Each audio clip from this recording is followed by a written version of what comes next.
हसमुख ठक्कर जी। राधे राधे। श्री हरि वल्लभ। महाराज जी राधे राधे। महाराज जी, साधु संत जी दाढ़ी और बाल बढ़ाते हैं, उसका कोई शास्त्रीय विधान है क्या? हाँ, संन्यास में दो पद्धतियां हैं। एक है भद्र करवाना, मुंडन करवा लेना, और एक है आजीवन या फिर 12 वर्ष के बाद मुंडन कराना। ऐसा ये साधु की दो पद्धति। कटिंग सेटिंग है साधु की पद्धति नहीं। या तो पूरा खड़े और या फिर पूरा मुंडन। ऐसा नहीं कि दाढ़ी मुंडन, आज ही सत्संग में कहा है दाढ़ी मुंडन, ये सब सेटिंग वेटिंग के साथ। वो गृहस्थी में ठीक है, मतलब जो जैसे अन्य भागवत उपदेश आदि उसमें ठीक है, लेकिन जो विरक्त होंगे उनकी दो ही पद्धति है। महाराज जी, क्या गृहस्थ को भी ऐसा करना चाहिए या कर सकते हैं? नहीं, गृहस्थ नहीं रखा सकता है, वो दम्भ हो जाएगा, पाखंड हो जाएगा, नाटक हो जाएगा।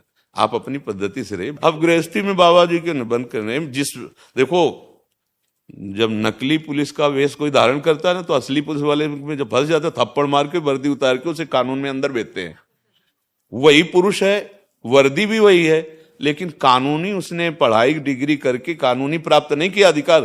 तो जब फंसेगा, मान लो कई ऐसे सूचना जैसे आती है ना कि बड़ा बिल्ला लगाए लोगों से, फिर जब फंसा असली पुलिस में तो फिर गड़बड़ हो जाए। तो ये दम्भ होता है। इसीलिए अगस्त्य जी ने शाप दे दिया था महाराज इंद्रद्युम्न को, दाढ़ी बढ़ा ली और साधु का वेश रखकर तपस्या करे, तो वहां से गुजरे तो ना प्रणाम ना नमस्कार न, तो उन्होंने कहा ये वैराग्य का वेश तूने धारण के लिए किससे लिया, किस महापुरुष से? तो अपनी मनमानी कर, जा हाथी की तरह बैठा रहा, हाथी की योनि को प्राप्त हो जा। तो वही जो गजेंद्र, पर भगवान का अंदर से उन्होंने भजन किया था, तो अंतिम समय याद आया, तब हरि पुकारा, वही बच गए। ऐसा नहीं, मनमानी नहीं कि हम बाबा जी की तरह भी नहीं, गृहस्थी में गृहस्थी की तरह रहो, विरक्ति में गृहस्थी की तरह नहीं, विरक्ति की तरह रहो। आपका जैसा जो मार्ग है उसके अनुसार चलना चाहिए, है नहीं? महर्षि, आज बहुत जने देखे जाते हैं कि जैसे आपको हम संन्यास वेश है पीला या लाल, तो वो पीला ओढ़ लेते हैं। बड़ा भारी अपराध है। अब तो मनमानी तो सब लोग कर रहे हैं, आज गुरुमानी कहाँ कोई चलना चाहता है। ऐसे वस्त्र धारण करने का अधिकार नहीं है। गुरु जैसे एक बार एक लाल कपड़ा धारण किए थे, धाम में आए, तो हमने पूछा आप किस आचार्य परंपरा से जुड़े, किससे नहीं बोल पाए।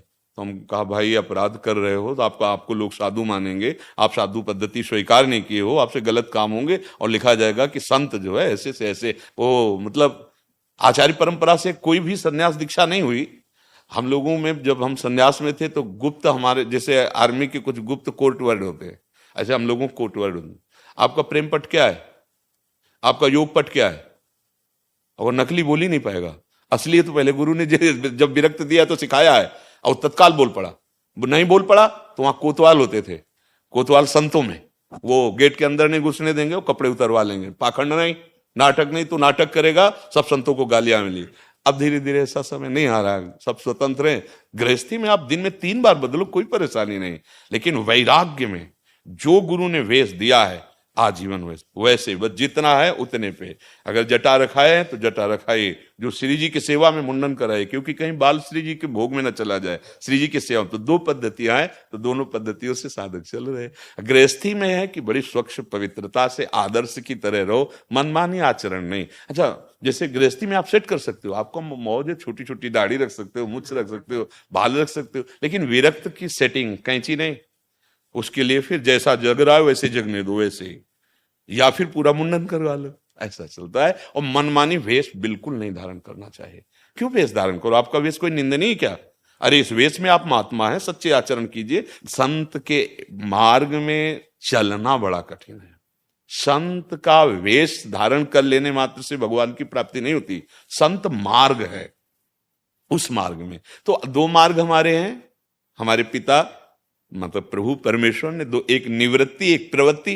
तो निवृत्ति मार्ग में हम जितने भी संप्रदाय के हैं, लाल पीले नीले जितने भी, ये सब निवृत्ति मार्ग के पथिक हो गए। प्रवृत्ति मार्ग आप गृहस्थी में तो अपने अपने मार्ग से चले, पर हम दोनों घर पहुंचते हैं एक ही, हम दोनों के मिलने वाले पिता एक ही हैं, हम दोनों का आनंद एक ही है। पर अपने मार्ग को सही ढंग से समझ कर चले, तब वस्तु की प्राप्ति होती है। गृहस्थ धर्म बड़ा बंधनीय धर्म है। एक बार हमने वर्णन किया था इसे एकांतिक में कि हम जितने विरक्त जन हैं गृहस्थी में ही पैदा हुए, चाहे जितना बड़ा महापुरुष हो, किसी माता पिता गृहस्थ के यहाँ ही, और चाहे जितना बड़ा महापुरुष हो, ये भिक्षा गृहस्थ से ही मिलती है, ये गृहस्थ से ही मिलते हैं।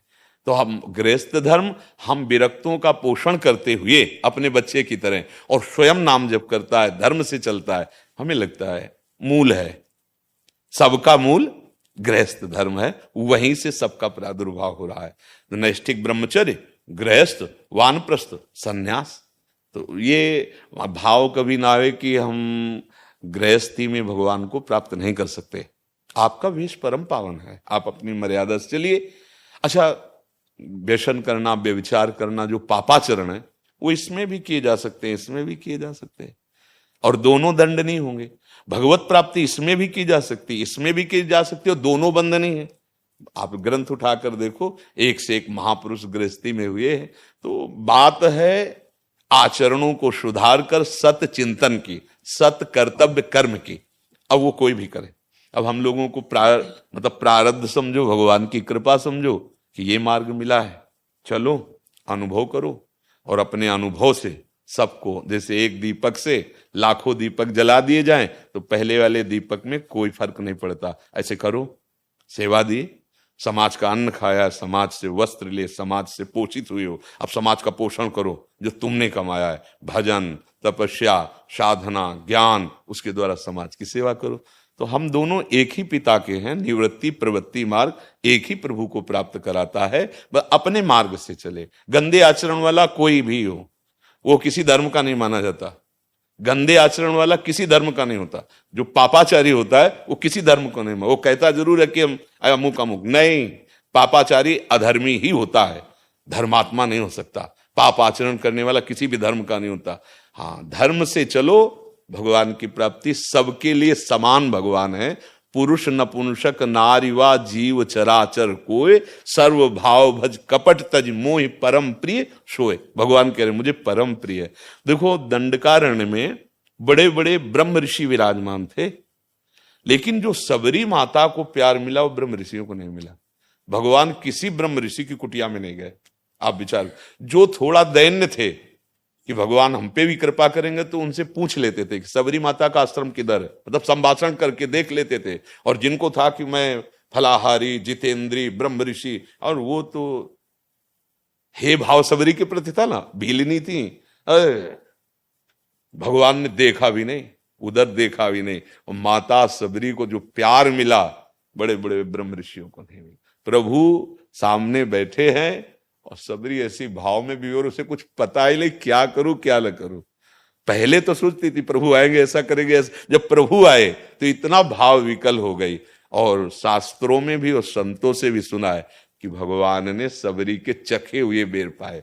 वो भाव से चखती है ना कि कहीं खट्टा बेर प्रभु को ना लगे, तो प्रभु भाव पाते हैं। उनके लिए बेर और रबड़ी रसगुल्ला से थोड़ी तो मतलब है। उसमें जैसे सुदामा जी के टूटे हुए चावल के किनके, वो लोग द्वारिकाधीश पर ऐसे पा रहे थे और रुक्मिणी जी से कह रहे थे आज मुझे तृप्ति हुई है। तो भाई, तंदुलों में 56 भोग लगते हैं। सर्वलोक महेश्वर भगवान, सुदामा की वो दैन्यता और वो प्रेम, वो भगवान को प्यार। सबरी जी को जो प्यार मिला वो ब्रह्म ऋषियों को वहां दंडकारण्य के नहीं मिला। क्यों? दैन्यता, मैं नीच अधम। भगवान से कह भी रही, अधम ते अधम, अधम अति नारी, तिनमा मैं मतिमंद अघारी। प्रभु, मैं तो मतिमंद और पाप से युक्त अधम, ये भगवान को बहुत प्यारा लगता है। हनुमान जी महाराज इतने बड़े महापुरुष है, भगवान ही है, पर वो विभीषण जी को थोड़ी कह रहे मैं ज्ञानियों में अग्रगण्य बलों में बल, ऐसा नहीं बोल रहे। बोले असमय अधम सखा सुनो, ये मोहू पर रख। ये तो मेरे ऊपर भगवान की कृपा नहीं, वैसे तो मैं बड़ा, और है कौन? ज्ञानी नाम अग्रगण्यम बुद्धिमताम वरिष्ठम अतुलित बलधामम। ये है हमारे प्रभु की पसंद। तो जहां अगर कोई भी अभिमान हो, चाहे गृहस्थ का, चाहे विरक्ति का, जो अपने मार्ग से नहीं